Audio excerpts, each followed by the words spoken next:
Salut, tu vas bien? Encore le répondeur, ça m'étonne pas. J'espère que... J'espère que tu écouteras ce message jusqu'à la fin cette fois. Écoute, je veux juste te poser une question. Est-ce que tu as déjà senti que la foudre allait s'abattre sur toi?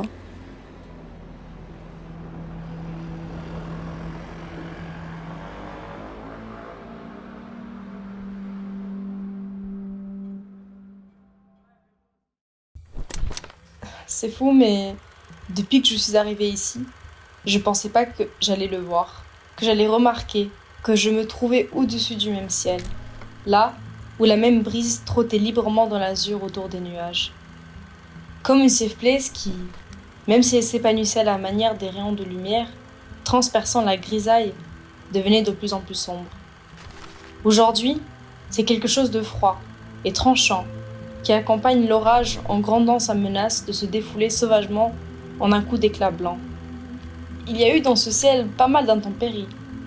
Même au tout début, quand je suis venue, à 13 ans je m'en souviens, moi quand j'ai pensé faire un voyage pour la France, je me suis rassurée qu'il puisse encore donner toute sa lumière que j'ai connue depuis petite, en souvenir.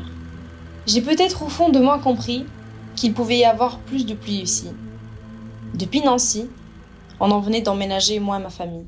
Je dis ça parce que mes transferts d'établissement en établissement commençaient à la bousculer sérieusement. Pas le même lit, les mêmes plats qui perdent leur couleur. C'est à l'école que j'ai vu sa vivacité se ternir. C'est la première fois là-bas qui m'a fait comprendre ça. Alors que l'anglais m'aidait à me faire comprendre, j'ai vu, ou plutôt perçu, qu'il y avait une langue que j'ai appris à parler ici, avant même de parler le français. Certains l'expriment comme d'un langage universel.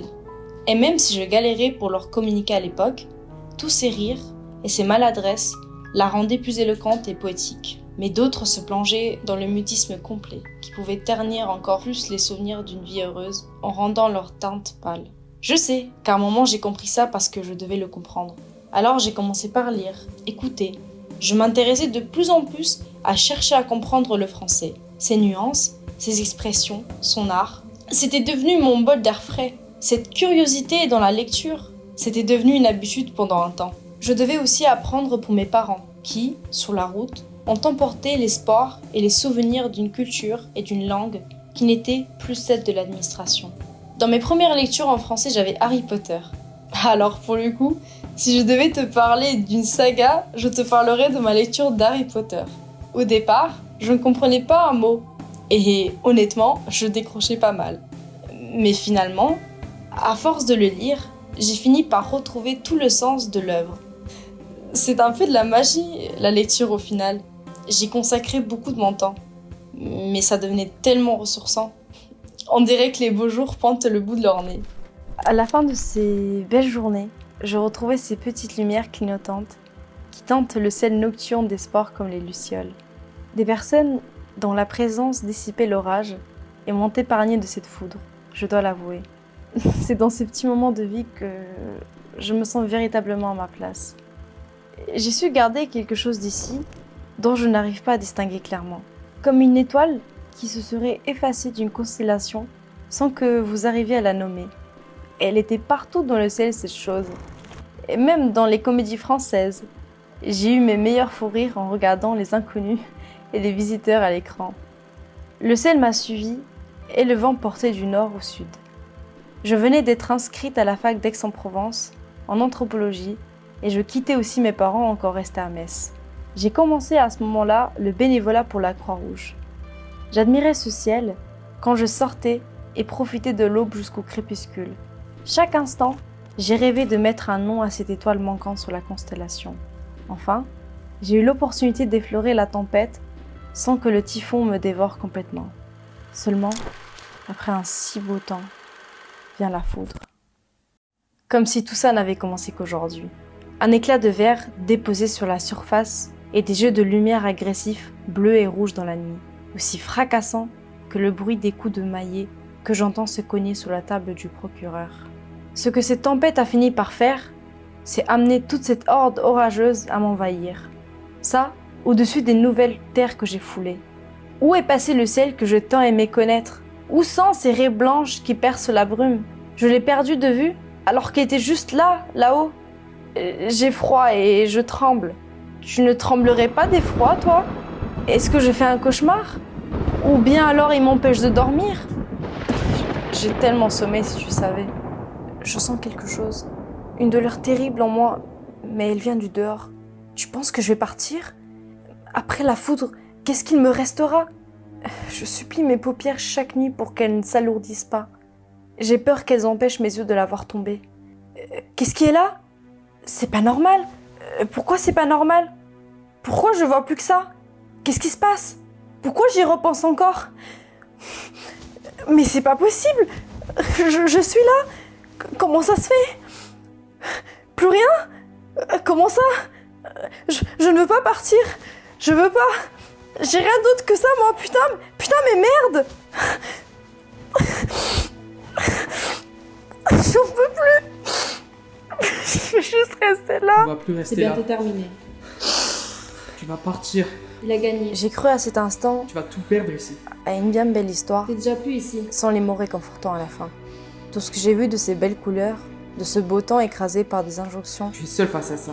des refus administratifs, T'as plus d'échappatoire. juste des... Plus rien. Plus rien. Plus rien.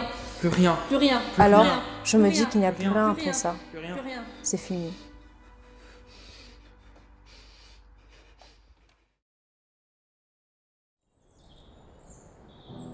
Tout le monde part. Tout le monde s'enfuit parce que c'est ce qui se passe quand on a peur que le ciel nous tombe sur la tête. On fait face seul, devant la menace, dans nos propres ruines. Après le fracas, on n'entend plus rien. On est aveugle à tout. On n'est plus rien à l'extérieur. Maintenant, devenu plus qu'une âme qui erre dans les lieux interdits de notre mémoire. On est frappé par la noirceur. On contemple nos fondations érodées par les pluies successives, devenues l'antre de l'eau stagnante. Je peine à reconnaître ce qui m'était tant familier. Tout s'éternit, est devenu luisant de gris. Même la couleur s'est enfuie. On cherche parfois même à édulcorer les façades de graphes asphyxiants. Il ne reste plus qu'un vaste abandon. Des milliers de volts ont traversé et court-circuité mon corps sans dégâts autour. Ce qu'on aura vu n'était qu'un éclair qui impressionne en divertissant. Ce qu'on n'a pas vu, celle qui m'a éteint violemment. Peut-être que tout ce qu'on construit fragilement pour affronter les éléments finit par céder quand ils se déchaînent. Ils entrent opportunément, se camouflant dans nos craintes, nos noirceurs d'esprit, nos cris de terreur. On est pourtant trop frêles pour agir nous-mêmes. J'ai vu mon monde sans ce ciel, imaginé le pire en somme. Dans ma tête, j'ai tourné en boucle le film de cette vie. Je ne me retrouve plus nulle part, plus ici ou dans ses souvenirs. Je ne peux plus me cacher d'elle maintenant. Elle me poursuit et me rattrape avec la peur, concentre sa puissance infernale sur moi à toute vitesse. Et moi, je suis à bout de souffle, j'ai beau courir, je suis déjà noyée, je vais partir alors que j'ai lutté pour voir ce ciel. La vérité, c'est aussi la poursuite d'une espérance qu'on m'a injustement enlevée. Si elle tombe, je vais quitter le pays. J'espère que tu le comprends. Alors j'ai peut-être dit que je ne pouvais pas agir seule. Mais toi, tu es là, non ?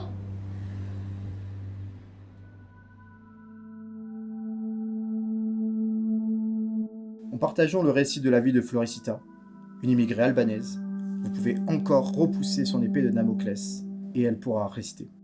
C'est un destin qui reste encore à écrire, et c'est vous qui pouvez lui donner la plume et l'encrier. Des nouveaux souvenirs à créer et une aventure à continuer ici. Cette histoire est un récit d'une Française qui se bat pour le rester. C'est aussi une femme, une sœur, une volontaire, une étudiante qui risque de tout perdre. Alors s'il vous plaît, consacrez un instant de votre vie à partager la sienne à vos proches et les plus éloignés. Parce qu'on lutte chaque jour pour reconnaître l'humain avant l'immigration.